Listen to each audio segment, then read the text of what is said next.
Hello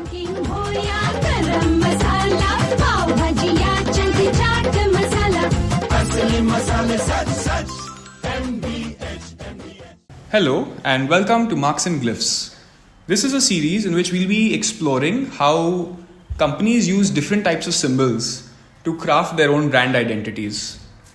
So, hello Gautam. Have you heard of the brand Amazon? Yeah, Niranjan, who hasn't? Of course. So, do you know anything interesting about the brand logo that they have?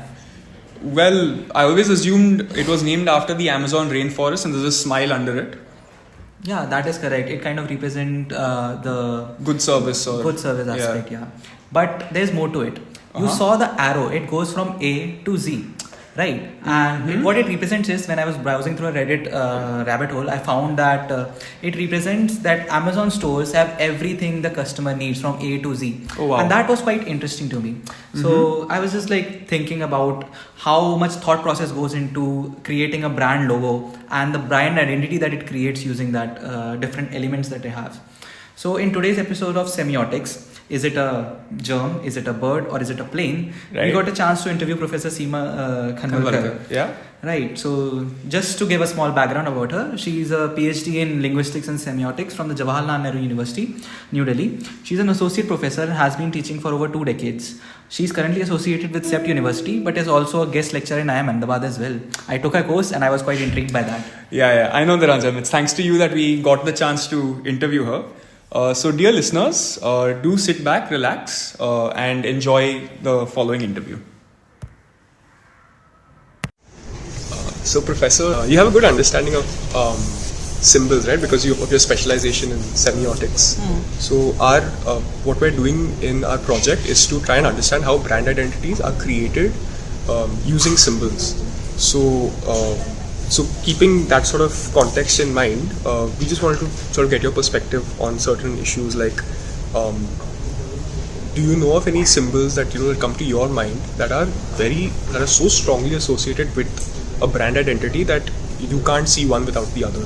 Yeah, like Nike. You can't see. The first example that you could think of. Coke, Airtel. The thing about a symbol is that it stands in for the brand. So you cannot have a brand without a symbol. It's impossible.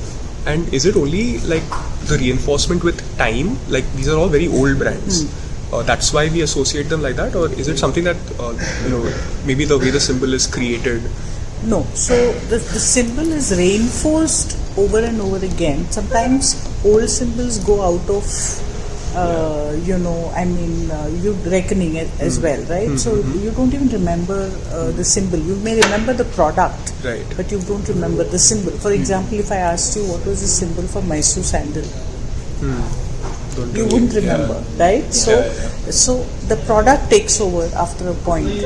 But there are certain brands which thrive and work very, very hard to make their symbol work for them. Right?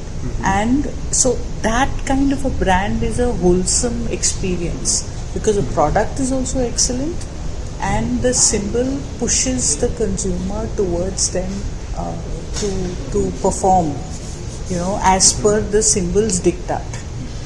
Right? Right. So just a follow-up question on that, like there are multiple symbols that can be representative of it, whether it could be a character, say, or they could just be a slogan. So we looked at like 5-6 elements in terms of the typography, the character, the symbol, the logo and all that. So do you think that all of these are necessary for a brand to work, to create a really good image, or just a couple of them could just work itself? That's a tough question to answer in the sense that all of them have to have some kind of a coherence. So from a semiotic perspective, if say your typography is all over the place, it doesn't match the vision of the brand, then it's not going to work, right? So everything has to be done in conjunction with the other. So typography, colors, packaging, logo, everything has to work in harmony. Only then will it work. Can you give an example of any brand that you think that does it really well in terms of all the elements? all the elements. Now, if I give you an example, you say it's a really old one. No, that's like no, but that's even if it's an old one, that's probably why it works so well, right? Yeah. So because it stood the test of time. It stood the test of time. Yeah. So let's take Liril or Lifebuoy. Yeah, Lifebuoy. Let's take you all are familiar with Lifebuoy. So let's take Lifebuoy. Now Lifebuoy has a typography which is block. It's capitals, all capital, and it matches the soap which is also rectangular and it's like a block and it's thick. So there is a lot of soap there. Right. You know, so and then they use the word tandurusti.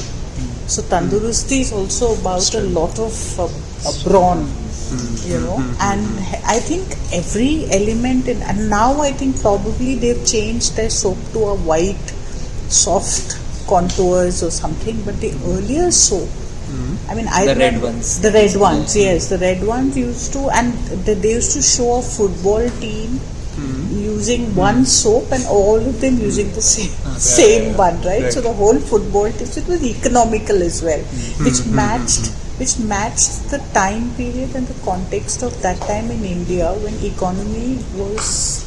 So we were just about opening up, and hence we needed to be economical about our spending. You know, so in that sense, I think Lifebuoy did a great job of the red color, which communicated passion, the block letters, the typeface, the soap itself, and the communications. So I think that coherence which that brand got. Now it no longer enjoys. I'm not sure where it is now. But yeah. So I actually had a question. Like all of this is for what a brand should get right. But now recently, what happened is they changed the logo for Twitter. Okay, it used to be the blue tweet, and now it's the X. So, similarly, like Air India also removed the Maharaja. Yeah. Air India removing the Maharaja, I can understand because the Maharaja has outlived his time, right? And we no longer live in a world where Atithi Devo Bhava is the kind, you know, that we had in those days. So our welcoming of guests is a very different paradigm now, right? We need to be smarter, we need to have more efficient, so it's no longer about, bowing to them, but performing well is what we are now moving to. What was the other? Twitter. What were you? So I mean, now that's a good reason for them to drop the Maharaja. But is there a good reason for them to have shifted from the Bluebird to the X? That you'll have to ask Elon Musk. I mean, I didn't like it one bit because I felt Twitter was so nice. Right. I mean, it communicated the freedom aspect. Yes, and the tweet. Twitter tweet.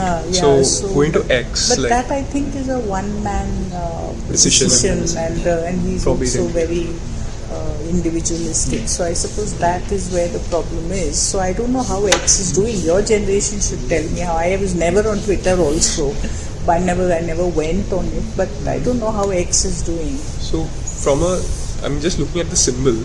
I think X is somewhat related to his other companies, right? Like a Tesla. Even his daughter's name is X. His son's name. It's very weird name. So he's sort of. I mean, he's used a symbol, but he's sort of taken it away from the Twitter brand and he's sort of clubbed it with his other brands. So maybe that could be one reason. That could be one, exactly. So I mean that's something that we'll have to wait for another 5 years before we figure this out. But I think symbols are very, very. I mean, no brand can survive if they don't have a good symbol. I don't believe that. Eventually in the test of time, the symbol may take preference over the product, or the product may take preference over the symbol, but the two of them coexisting in the initial stages of the brand is absolutely a must. Like Paperboat. Paperboat is a great example of how they have actually created everything. It's a coherent. Yeah, in the packaging. Yeah, everything is coming together beautifully. That's true. You know, so the idea of nostalgia, the texture, the feel, when you touch the thing and when you're playing with the thing, you know, you remember your childhood days, you know, you sort of, so the softness and everything. I think we're good for that. Thank you so much. You're most welcome. Yeah. Wow, that was an interview. Yeah, Niranjan. I guess our ultimate takeaway is that companies need to communicate their product's performance and reinforce their brand association by making sure that their different brand elements work in coherence with each other. Yeah, that's right. So on the next episode of Marks and Glyphs, we'll be diving deep into these brand elements like maybe logo, typography, and even if we get the time to add jingles as well. Yeah, can't wait.